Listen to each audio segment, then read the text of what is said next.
I'll be reacting to Shaman King 2021, episode 29, and I'll be starting my reaction in 1-0 go. Oh yeah, I'm pumped up for this because I've been waiting for a long time to see on in action, and this will be a nice way of seeing how. Oh snap!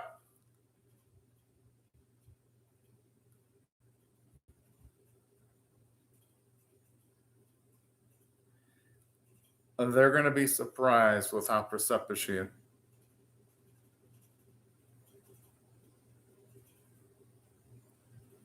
Hmm.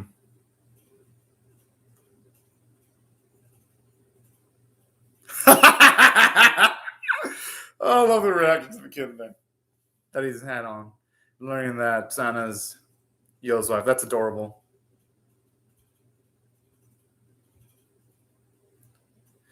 I'm assuming here Anna's gonna finally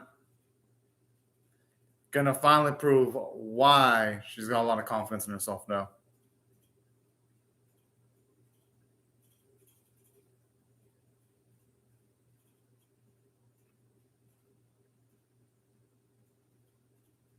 Yeah, but I'm pretty sure if Yo were, they'd be able to handle all three of them simultaneously.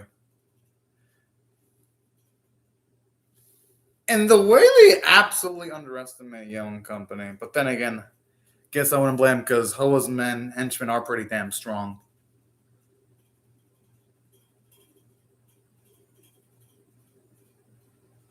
They're gonna have no choice though.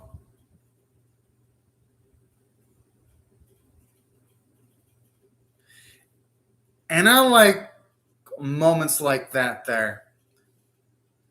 Seeing, even though, yes, Anna can be a bit abrasive. Oh, man, they pissed off the wrong woman. Oh, my. I love her all business approach. I'm also going by the lady's reaction. My guess is Anna's Furiku is probably going to be stronger than the Furiku of all those three ladies combined. That's going to be my guess because I don't think they'd have the oh shit. I don't think she'd have the oh shit, I'm fucked face if that doesn't end up being the case. I'm just saying. Because in anime, characters normally don't react like that unless they've got major disadvantages to work with. I'm just saying. But who knows? Maybe I'm completely wrong, and maybe they're scared for an entirely different reason. Maybe they sense that Anna's got some unique ass abilities that are gonna completely put a damper on their abilities, and that's gonna make it hard to fight up against her. As for this bit where Hoa is just fighting against more like Hoa going up against Yo and his friends is freaking cool. It's making me wonder now how they're gonna handle it though. When Yo, because it's inevitable, Yo is gonna fight Hoa. I mean, shit. The opening implies it. The plot sets it up so dang perfectly. So I just wonder when it's gonna happen and how. Is it gonna be just Yo versus Hoa by himself? Oh, I like the Halloween themed attack too. Perfect timing considering that Halloween, at least in the place I live in, is like in one day. Yes, I love her saying she's at trick or treat epically. Woo! Okay, looks like Shagirl's got some bite.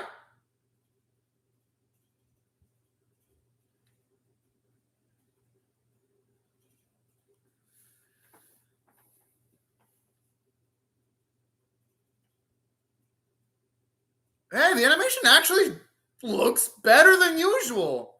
I guess the Studio Bridge animators are probably excited of animating some badass films. That's probably why.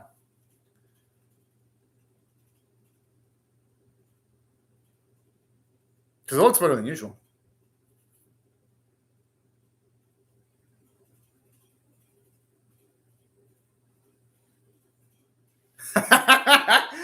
I mean, they ain't wrong.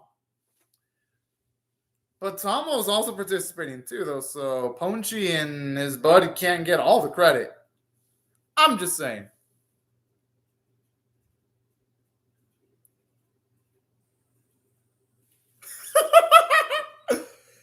Oh,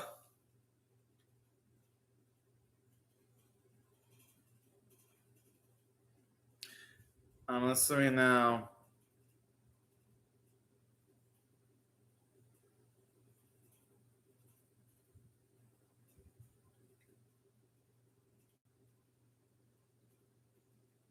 Oh man, but the thing is, though, they're not going up against normal people, though, so they shouldn't be underestimating them.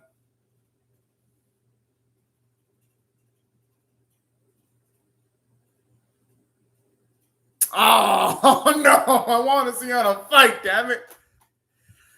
Ah, but you know what? It makes sense. Fuck! Damn it! Like they tease us, the writing staff.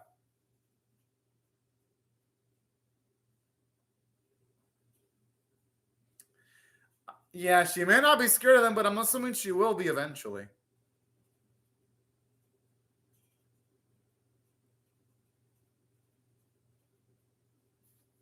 Oh, sup, gamer? And hello, Surahi Japtop. Oh, all right, that's pretty cool, gamer. As for Gintama, I'll have to consider watching it one of these days. As for Bleach, it's good to start with, but it becomes let's just say it goes south after Soul Society. As for Suraji, I can't mention where because I tried mentioning someone of like literally 8 days ago where I watched my episodes and YouTube literally deleted my comments, so I can't even mention it. It's too risky to mention where I watch episodes now. I can't even put it in the comment section. It's too risky. I can only mention it if I'm watching an episode off of Crunchyroll or Funimation or Netflix or Amazon or HBO Max. Suraji Japtop. Oh.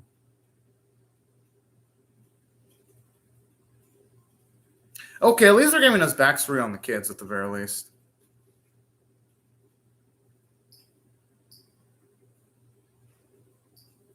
It is kind of sad there.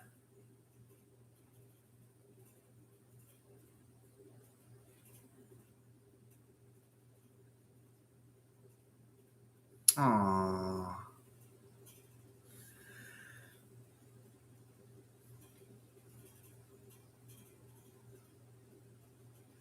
No wonder why she has a cold demeanor on her face.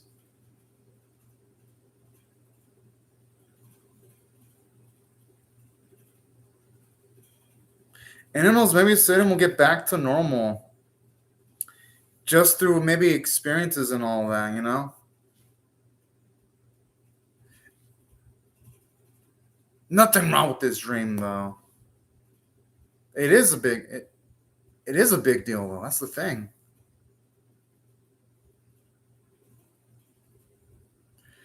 That's a good point.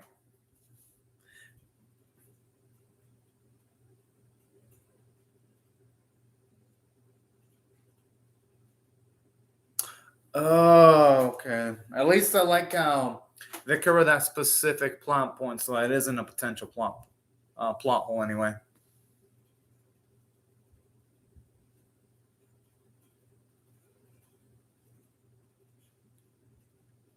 Oh.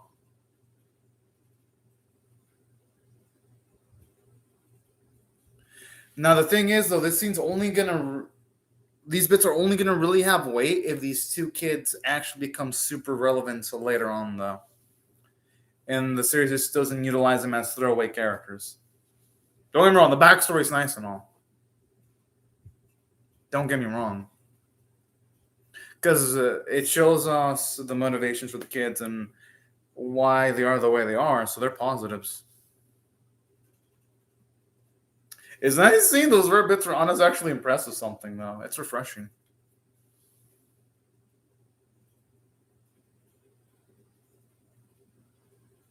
And no one can blame the kid, too.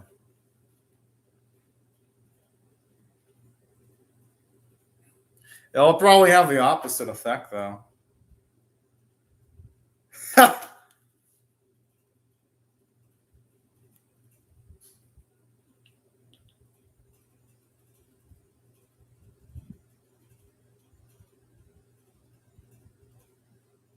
I'm assuming that's going to drain for Ryuka from Anna, but she's going to have to utilize.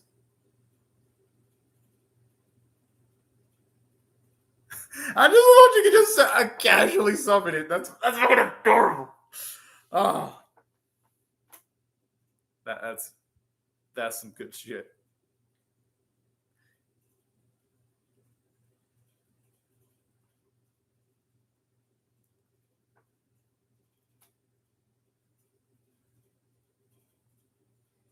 It kind of was. You know, speaking of which, Anna would actually make a good mother because she is stern. That blood is adorable. I fear for the child of Yo and Anna. What the punishments they'd have to go up? They'd have to go up against if they do something bad.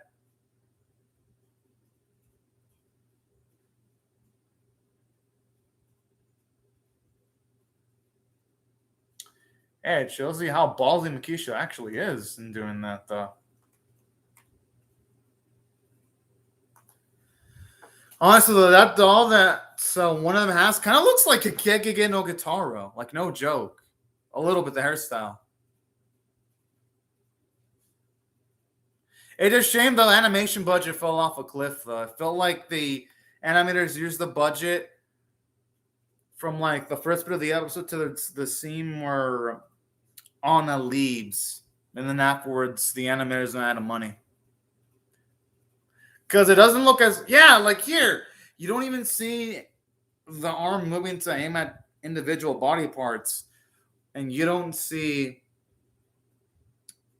Ren's sister's goes to block the attacks individually. You just see multiple sparks going against his body. Definitely feels like weak choreography overall. But it's Studio Bridge. I shouldn't be surprised.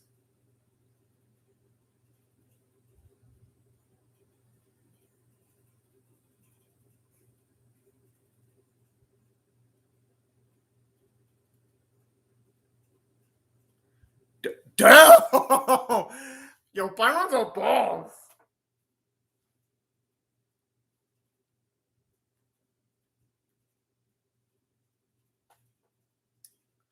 But Pyron ain't no normal corpse, though.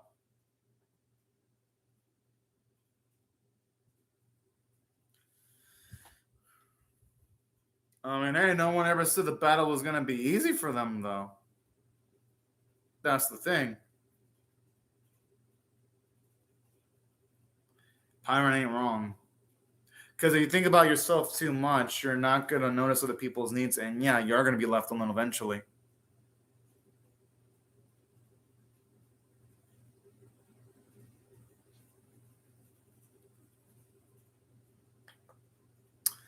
I think the only ones whose brains have run away are these three crazy girls going up against Ren, Sis, and company. I'm just saying.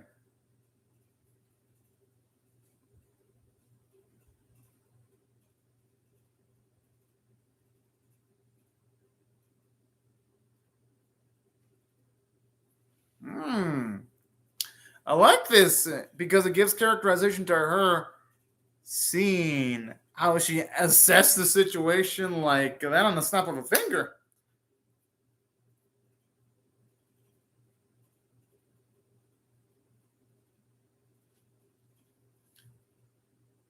Okay, that's just chat as fuck.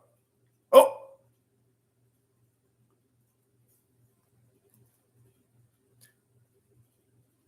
Again, I wish we would have seen like better animation when it comes to Pyron's arm being sliced off, though. Instead of it just being a still where you can tell with the arm was cut, the animators just slide it to the left side of the screen. I'm not saying I'm an editor, but I'm pretty sure even a base editor could have taken an image of an arm and just slid it using editing software. It felt really cheap there. And they can't even animate backgrounds when the older guy's talking. There's fucking speed lines. Like, geez, do you really need speed lines when a character isn't moving? Like, the studio bridge have such a lack of money that they can't even afford. Yeah, it looks like they can't even afford to draw fucking backgrounds, so now it's a fucking completely black background. It's, again, the scenes themselves are good. The writing is nice because it's giving development to other characters that normally don't get development. Don't get me wrong. The script is good. It's just, again, the episode and series is gimp because of Studio Bridge just sucking like usual. Unfortunately.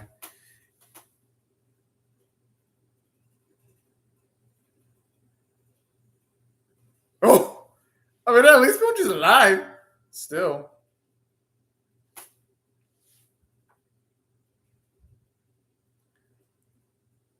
I gotta admit, though, the writing staff does do a good job of making it tense. Even though you can tell, again, they cheaped out by making the background freaking black. It's still a nice bit nonetheless.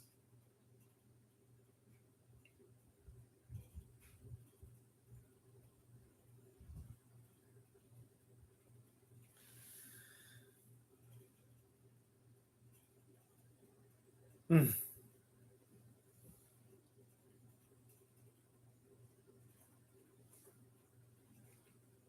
I like how they're calling on a cocky girl, even though these three girls are cocky as shit themselves.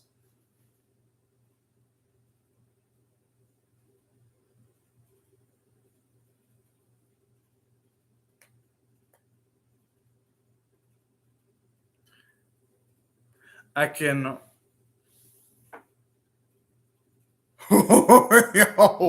Oh shit.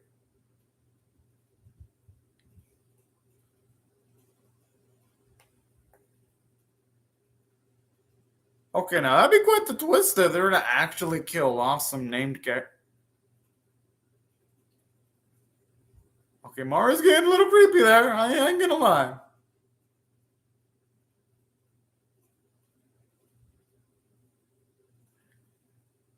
In this instance, she's the one that approached the kids, though. I mean, ain't.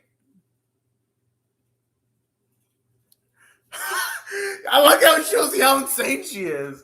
Where Marlene is so crazy that she would relate a situation of people trying to protect kids as people trying to take away her potato chips or take her away from her games. I like it though. It shows you how sick in the head these girls are.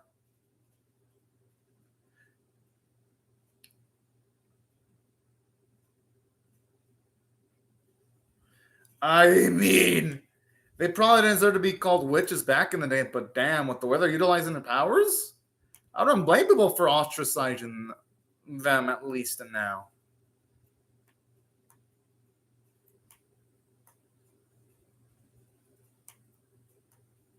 Oh, I hope it means they got some kind of secret hidden plan, and that's why they're not moving. I'm assuming the 40Q is low. Oh.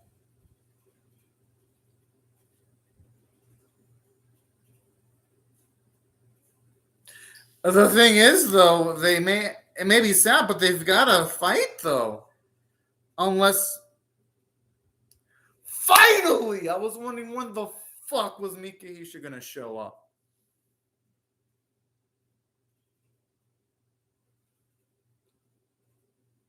Well, it ain't a smoke beam that no one can attack anymore now that Mikahisa attacked it. Oh man, that was fucking boss.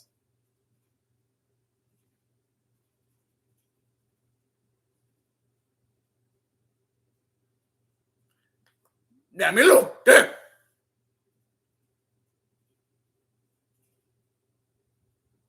He kind of does look like a pervert. You can still be a pervert being someone's fucking father, though. That's the thing.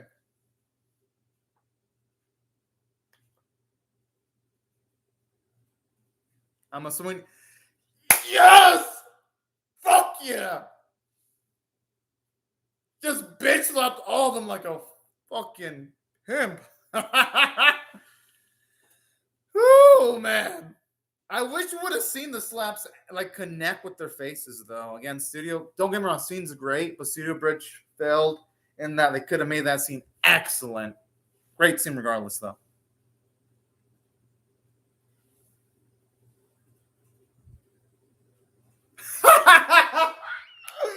Oh man, that's so fucking adorable. I like how, despite them being enemies, he tries to look out for them in a way parent like. Whoa, I'm shocked.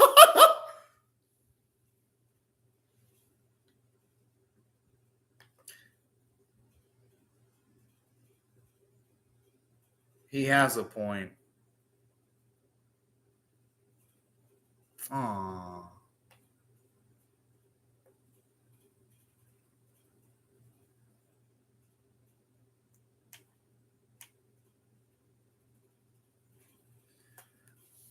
The irony of them calling this man a wimp, even though he's the one who showed up to protect the people that are in need. Oh, the irony there.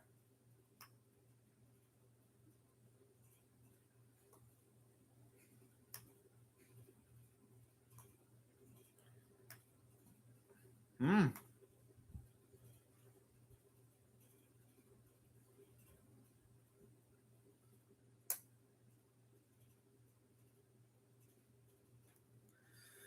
Wait, the kids are that strong?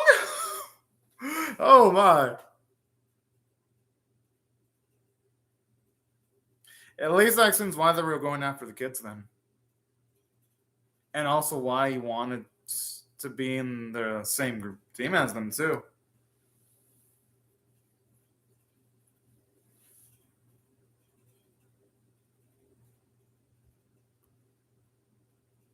Damn. I mean, I was already liking Yo's father, but holy shit. And just like a few episodes, he ended up being one of my favorite characters in the series.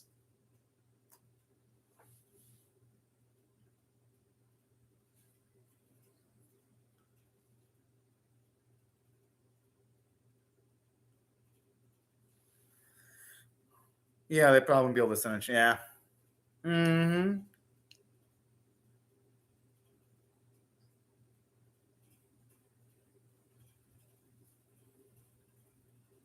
Honestly, these officiants could do a better job of officiating. Well, I understand why some of them won't.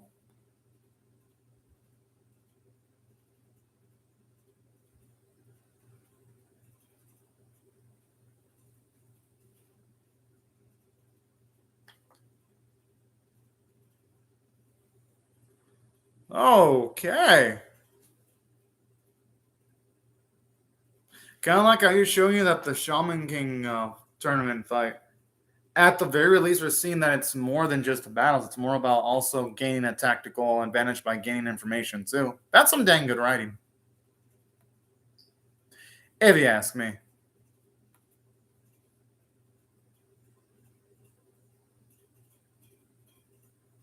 Hmm?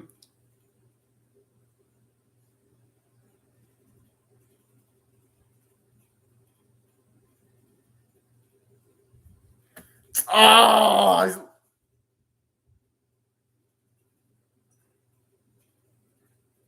now it's making me wonder what Yo's gonna do because it's like I thought they were gonna go. Oh, I guess I should have known they were not gonna go back to him because they can just make the cliffhanger of what Yo's about to do sting even harder if they have to make us wait another week. So I'll give credit to the writing staff. They know how to land the cliffhangers from Max Payne. So good job on that. Now, all jokes aside, despite the terrible animation, and it was fucking terrible, I ain't gonna fuck piss fit about it. The episode was still good actually. So if I had to rate the episode overall on a scale of 1 to 10, with 1 being abysmal, 5 being average, and 10 being exceptional, I'll give it a 6 out of 10 for above average. I would have given an 8 out of 10 if the animation wasn't so fucking atrocious, though, because, come on, Studio Bridge, really? How much? I don't even remember the last time this series had a good-looking episode from start to finish.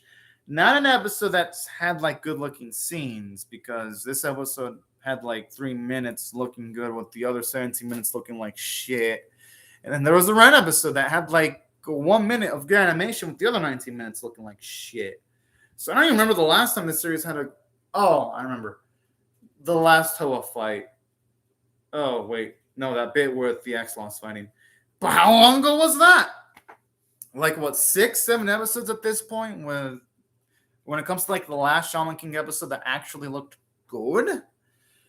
But even though with the films of the animators, the writers did a good job. I'm gonna be real with y'all. For one, I love how at least here it shows us why Mikisha actually joined the kids. I love the sad backdrop when it comes to the kids too, how it introduces their goals, how they're relevant, why they were pursued after. I thought that was good writing because it made the episode much more engaging to watch. And in addition to that, I actually really dug too what it did when it came to some of the other stuff. And let me give you an example.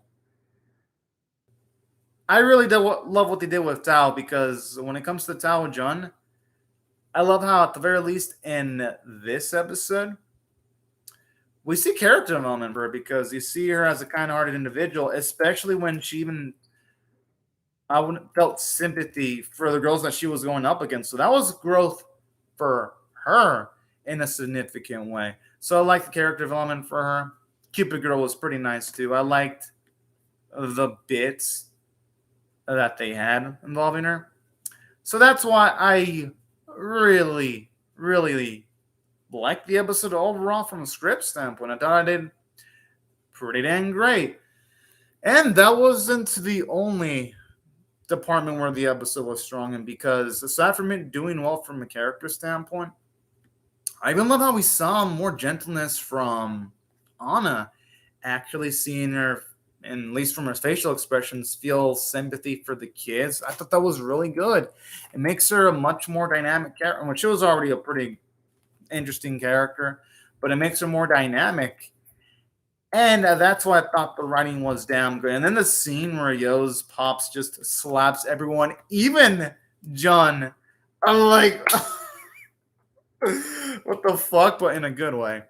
So that's why I thought the episode had a lot of liveliness in its script. Now, yes, there were downsides to the episode, but not from a script standpoint, though. The animation kind of did ruin the execution of the story, though, because let me give you an example. In the scene where Yo's father slaps everyone, that scene was funny, but that would have been absolutely hilarious if it had been animated. Let me explain why. The reason why it would have been hilarious is because, more hilarious is because I would have been like, oh man, this shit's funny. With the way they did it, I thought, yes, it's funny, but then I noticed the lack of animation when it comes to the hand connecting with the faces of the children when it comes to like the slapping. So it breaks immersion of a scene that was good. It breaks it because it could have been pure on greatness if that wasn't the case. And that's my issue with the animation stuff. But then again, that's an issue that I have with pretty much the Shaman King series in general because it's like, yeah, it just hasn't had a lot of moments to shine visually at all. But regardless of the animation being bad, at least the artwork is on model.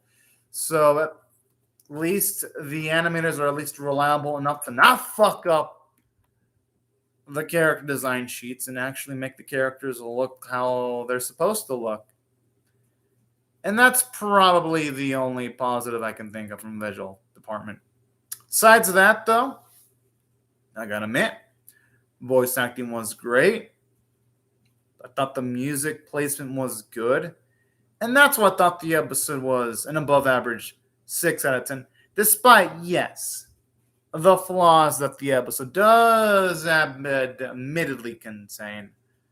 But hey, you know what? Could have been worse. But anyways, y'all, these are my thoughts on the episode. I would really love to hear your thoughts on how I feel about my reaction or the episode itself in the comment section below. Hope y'all rate the video, share it, comment, subscribe, because I'll definitely be reacting to episode 30. But anyways, y'all, thank you very much for watching my video. Thank you very much, G Japtop and Gamer. Thank you very much for commenting. Everyone else, thank you very much for watching my video. And ladies, everyone, bye-bye.